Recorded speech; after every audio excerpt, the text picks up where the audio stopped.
Hello again. I'm back to read the second part of Charlotte's Web by A.B. White. But first, we're going to light an owl match. And light a beeswax candle. I hope you guys are doing good. Let's see right here. Here we go.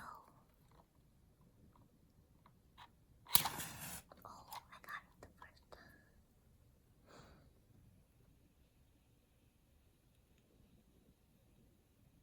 Thank you for joining me. It's been a couple weeks. Apologize.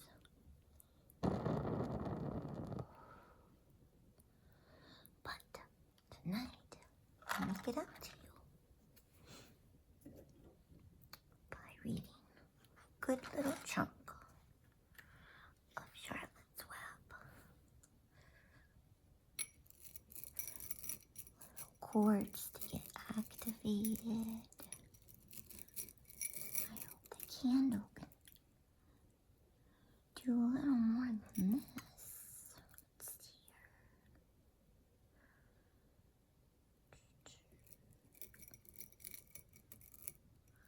We're going to need more light than that, aren't we?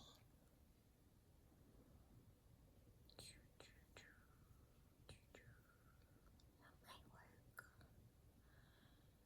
Let's see. We can always light another match. Could think of worse things. Okay. Charlotte's Web, one of my favorite stories when I was a kid. And we're on chapter 4, Loneliness. Squeeze it in here. Okay, let's start. Chapter 4, Loneliness. The next day was rainy and dark. Rain fell on the roof of the barn and dripped steadily from the eaves. Rain fell in the barnyard and ran in crooked courses down into the lane where thistles and pigweed grew. Rain spattered against Mrs. Zuckerman's kitchen windows and came gushing out of the downspouts. Rain fell on the backs of the sheep as they grazed in the meadow. When the sheep tired of standing in the rain, they walked slowly up the lane and into the fold. Rain upset Wilbur's plans. Wilbur had planned to go out this day and dig a new hole in his yard. He had other plans too. His plans for the day went something like this. Breakfast at 6:30, skim milk, crust, middlings, bits of donuts, wheat cakes with drops of maple syrup sticking to them, potato skins, leftover custard pudding with raisins, and bits of shredded wheat. Breakfast would be finished at 7. From 7 to 8, Wilbur planned to have a talk with Templeton, the rat that lived under his trough. Talking with Templeton was not the most interesting occupation in the world, but it was better than nothing. From 8 to 9, Wilbur planned to take a nap outdoors in the sun. From 9 to 11, he planned to dig a hole or trench and possibly find something good to eat buried in the dirt. From 11 to 12, he planned to stand still and watch flies on the boards, watch bees in the clover, and watch swallows in the air. 12 o'clock, lunchtime. Middlings, warm water, apple parings, meat gravy, carrot scrapings, meat scraps, stale hominy, and the wrapper off a package of cheese. Lunch would be over at 1. From 1 to 2, Wilbur planned to sleep. From 2 to 3, he planned to scratch itchy places by rubbing against the fence. From 3 to 4, he planned to stand perfectly still and think of what it was like to be alive, and to wait for Fern. At 4 would come supper: skim milk, provender, leftover sandwich from Larvy's lunchbox, prune skins, a morsel of this, a bit of that, fried potatoes, marmalade drippings, a little more of this, a little more of that, a piece of baked apple, a scrap of upside-down cake. Wilbur had gone to sleep thinking about these plans. He awoke at 6 and saw the rain, and it seemed as though he couldn't bear it. I get everything all beautifully planned out, and it has to go and rain, he said. For a while he stood gloomily indoors. Then he walked to the door and looked out. Drops of rain struck his face. His yard was cold and wet. His trough had an inch of rainwater in it. Templeton was nowhere to be seen. "Are you out there, Templeton?" called Wilbur. There was no answer. Suddenly, Wilbur felt lonely and friendless. "One day, just like another," he groaned. "I'm very young. I have no real friend here in the barn. It's going to rain all morning and all afternoon, and Fern won't come in such bad weather. Oh, honestly." And Wilbur was crying again for the second time in 2 days. At 6:30, Wilbur heard the banging of a pail. Larvy was standing outside in the rain, stirring up breakfast. "Come on, pig," said Larvy. Wilbur did not budge. Larvy dumped the slops, scraped the pail, scraped the pail, and walked away. He noticed that something was wrong with the pig. Wilbur didn't want food. He wanted love. He wanted a friend, someone who would play with him. He mentioned this to the goose.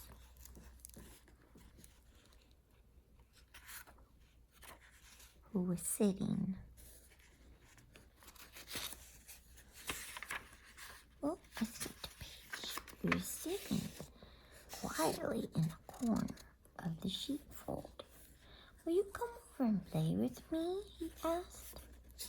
"Sorry, Sonny, sorry," said the goose. "I'm sitting on my eggs, 8 of them. Got to keep them toasty, oasty, warm. I have to stay right here. I'm no flibberty-ibberty-gibbet. They do not play when they're eggs. There are eggs to hatch. I'm expecting goslings." "Well, I didn't think you were expecting woodpeckers," said Wilbur bitterly. Wilbur next tried one of the lambs. "Will you please play with me?" he asked. "Certainly not," said the lamb. "In the first place, I cannot get into your pen, as I am not old enough to jump over the fence. The second place, I am not interested in pigs. Pigs mean less than nothing to me." "What do you mean, less than nothing?" replied Wilbur. "I don't think there is any such thing as less than nothing.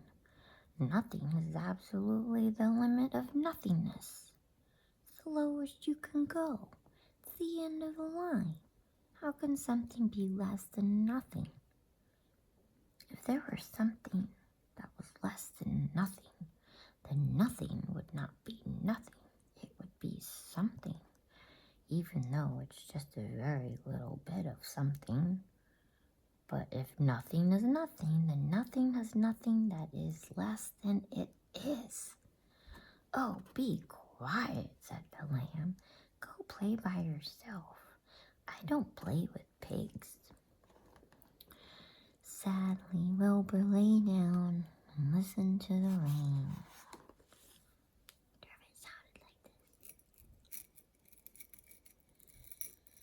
Soon, he saw the rat climbing down the slanting board that he used as a stairway. "Will you play with me, Templeton?" said Wilbur. "Play?" said Templeton, twirling his whiskers. "Play?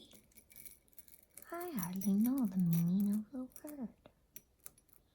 "Well," said Wilbur, "it means to have fun, to frolic, to run and skip and make merry." "I never do those things if I can avoid them," replied the rat sourly. "I prefer to spend my time eating, gnawing, spying, and hiding. I am a glutton, but not a merry maker. Right now, I am on my way to your trough to eat breakfast, since you haven't got sense enough to eat it yourself." And Templeton the rat crept stealthily along the wall and disappeared into a private tunnel that he dug between the door and the trough in Wilbur's yard. Templeton was a crafty rat, and he had things pretty much his own way. The tunnel was an example of his skill and cunning. The tunnel enabled him to get from the barn to his hiding place under the pig trough without coming out into the open. He had tunnels and runways all over Mr. Zuckerman's farm and could get from one place to another without being seen. Usually he slept during the daytime and was abroad only after dark. Wilbur watched him disappear into his tunnel. In a moment, he saw the rat's sharp nose poke out from underneath the wooden trough. Cautiously, Templeton pulled himself up over the edge of the trough. This was almost more than Wilbur could stand on this dreary, rainy day to see his breakfast being eaten by somebody else.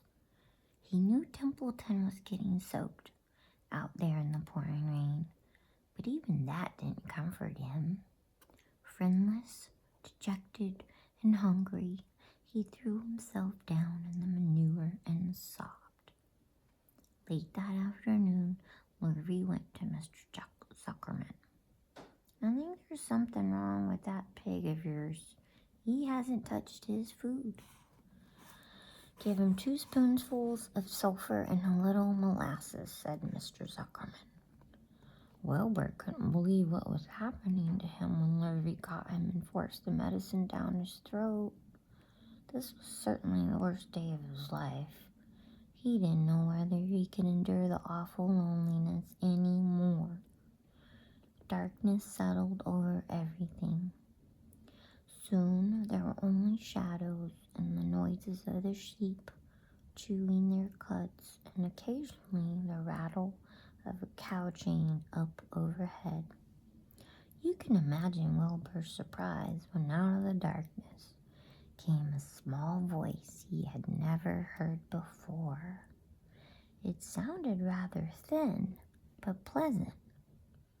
"Do you want a friend, Wilbur?" it said. "I'll be a friend to you. I'll watch you all day, and I like you."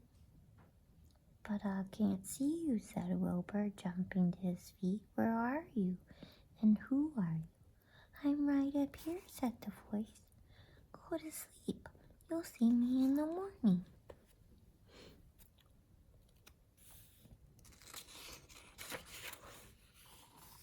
Chapter 5. Charlotte. The night seemed long. Wilbur's stomach was empty and his mind was full.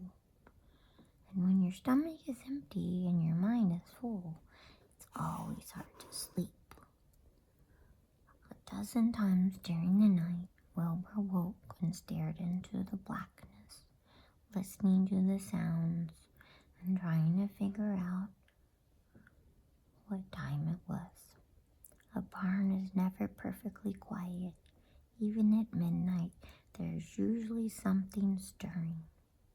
The first time he woke, he heard Templeton gnawing a hole in the grain bin. Templeton's teeth scraped loudly against the wood and made quite a racket. That crazy rat, thought Wilbur. Why does he have to stay up all night, grinding his clashers and destroying people's property? Why can't he go to sleep like any decent animal? The second time Wilbur woke, he heard the goose turning on her nest and chuckling to herself. What time is it? Whispered Wilbur to the goose.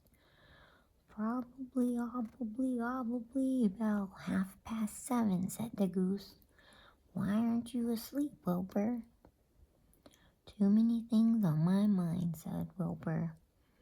Well, said the goose, that's not my trouble. I have nothing at all on my mind, and I have too many things under my behind. Have you ever tried to sleep while sitting on 8 eggs? No, replied Wilbur. I suppose it is uncomfortable.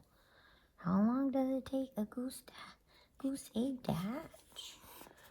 Approximately 30 days, all told, answered the goose. But I cheat a little.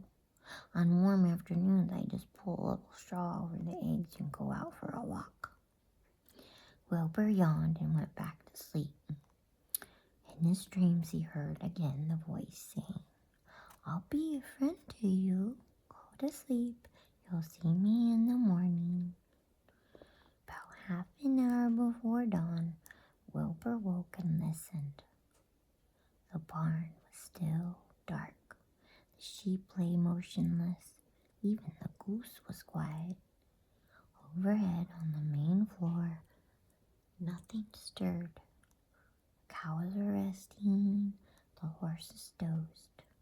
Templeton had quit work and gone off somewhere on an errand. The only sound was a slight scraping noise from the rooftop where the weather vane swung back and forth. Wilbur loved the barn when it was like this, calm and quiet, waiting for light. Day is almost here, he thought. Through a small window, a faint gleam appeared.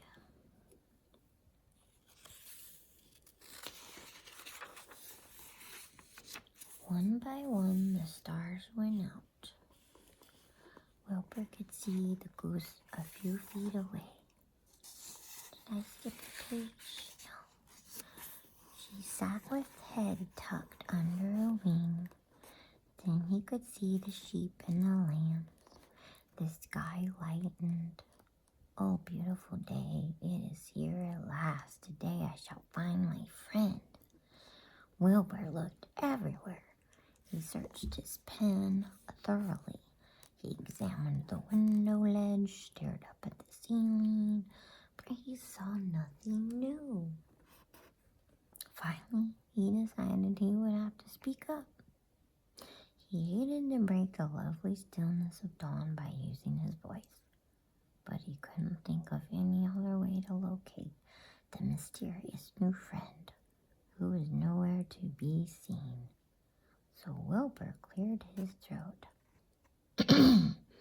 Attention, please, he said in a loud, firm voice.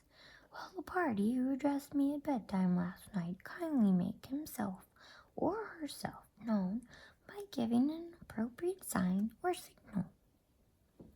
Wilbur paused and listened. All the other animals lifted their heads and stared at him.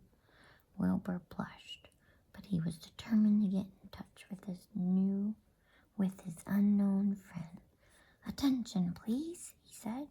I will repeat the message.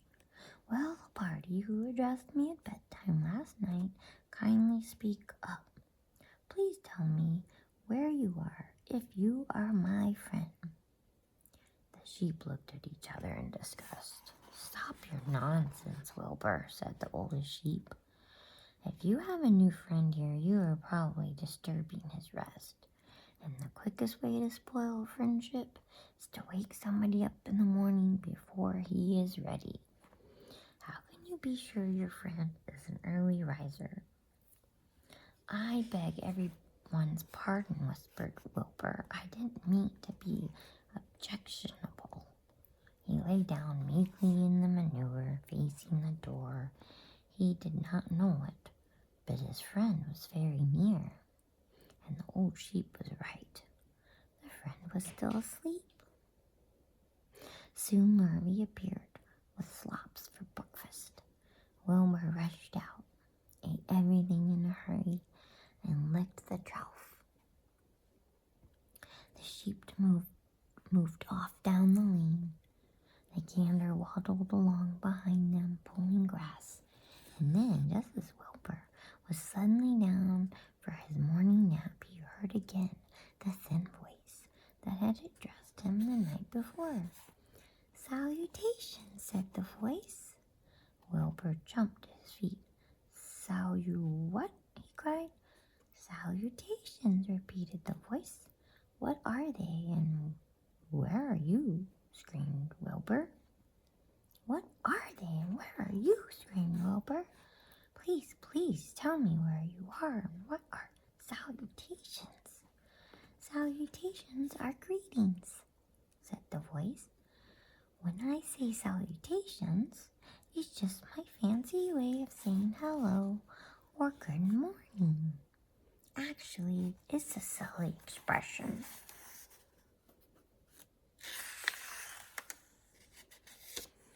"I am surprised that I use it at all.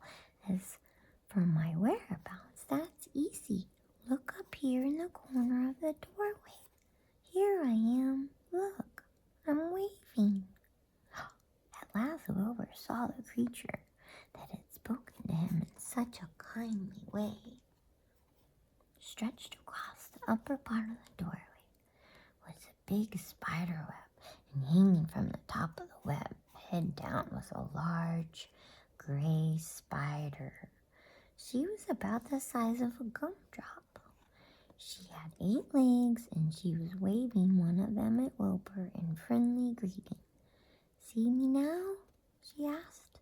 "Oh, yes, indeed," said Wilbur. "Yes, indeed. How are you? Good morning. Salutations. Very pleased to meet you. What is your name, please? May I have your name?" "My name," said the spider, "is Charlotte." "Charlotte what?" asked Wilbur eagerly. "Charlotte A. Kavatka, but just call me Charlotte." "I think you're beautiful," said Wilbur. "Well, I am pretty," said Charlotte. "There's no denying that. Almost all spiders are rather nice looking. I'm not as flashy as some, but I'll do. I wish I could see you, Wilbur, as clearly as you can see me." "Why can't you?" asked the pig. "I'm right here." "Yes, but I'm nearsighted," replied Charlotte. "I've always been dreadfully nearsighted. It's good in some ways, not so good in others. Watch me wrap up this fly." A fly that had been crawling along Wilbur's trough had flown up and blundered into the lower part of Charlotte's web and was tangled in the sticky threads. The fly was beating its wings furiously, trying to break loose and free itself. "First," said Charlotte, "I dive at him." She plunged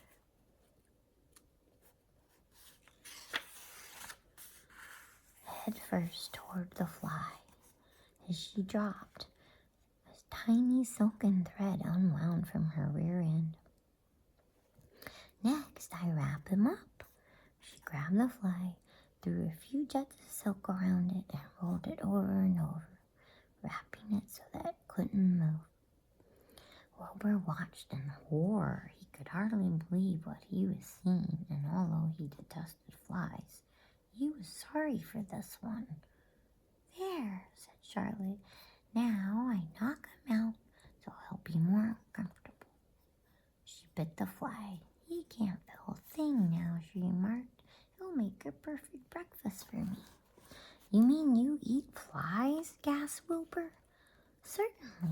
flies, bugs, grasshoppers, choice beetles, moths, butterflies, tasty cockroaches, gnats, midges, daddy long legs, centipedes, mosquitoes, crickets, anything that is careless enough to get caught in my web. I have to live, don't I? Why, yes, of course, said Wilbur. Do they taste good?